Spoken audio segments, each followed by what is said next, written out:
Petrol diesel ధరలు వెంటనే ఇదేమి రాజ్యం ఇదేమి రాజ్యం దొంగల రాజ్యం దోపిడీ రాజ్యం ఇదేమి రాజ్యం ఇదేమి రాజ్యం దొంగల రాజ్యం దోపిడీ రాజ్యం కేంద్ర ప్రభుత్వ ప్రజా వ్యతిరేక విధానాలు రచించాలి కేంద్ర ప్రభుత్వ ప్రజా వ్యతిరేక విధానాలు ఇదేమి రాజ్యం ఇదేమి రాజ్యం దొంగల రాజ్యం దోపిడీ రాజ్యం ఇదేమి రాజ్యం ఇదేమి రాజ్యం దొంగల రాజ్యం దోపిడీ రాజ్యం కేంద్రంలో బీజేపీ అధికారంలోకి వచ్చిన తర్వాత 13 సంవత్సరాల బీజేపీ పాలనలో పెట్రోల్ డీజిల్ వంట గ్యాసు నిత్యావసర సరుకుల ధరలు అనేక సార్లు పెంచి పేద మధ్యతరగతి బడుగు బలైన వర్గాల ప్రజలు ఈరోజు బతకలేనటువంటి పరిస్థితి కనబడతా ఉంది.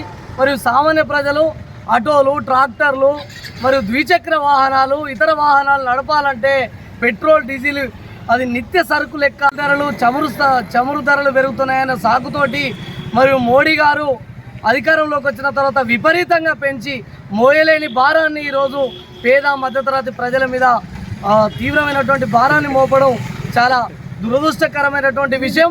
నరేంద్ర మోడీ మరియు కార్పొరేటు బడా పెట్టుబడిదారులకు 100 కోట్ల రూపాయలు వాళ్ళకు మాఫీ చేస్తూ ఉన్నాడు. మరి పేదోని బతుకులు మారాలంటే నిత్యావసర సరుకులు తగ్గించాలి, పెట్రోల్ డీజిల్ ధరలు వంట గ్యాస్ ధరలు తగ్గించాలి తప్ప ఇట్లా బడా పారిశ్రామికవేత్తలకు మాఫీ చేయడం పేదల పొట్టలు కొట్టడం ఇది చాలా దుర్మార్గమైన విషయం. కేంద్రంలో నరేంద్ర మోడీ అనుసరిస్తున్నటువంటి ప్రజా కార్మిక వ్యతిరేక విధానాల మీద దేశవ్యాప్తంగా మేము పెద్ద ఎత్తున ఉద్యమిస్తామని సందర్భంగా హెచ్చరిస్తాను.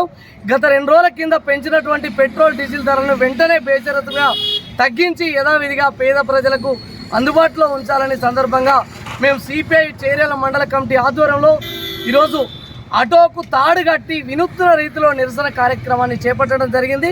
ఖబర్దార్ నరేంద్ర మోడీ రాబోయే రోజుల్లో మీ ప్రభుత్వానికి గోరిగట్టక తప్పదని సందర్భంగా సిపిఐ పార్టీగా హెచ్చరిస్తా ఉన్నాం.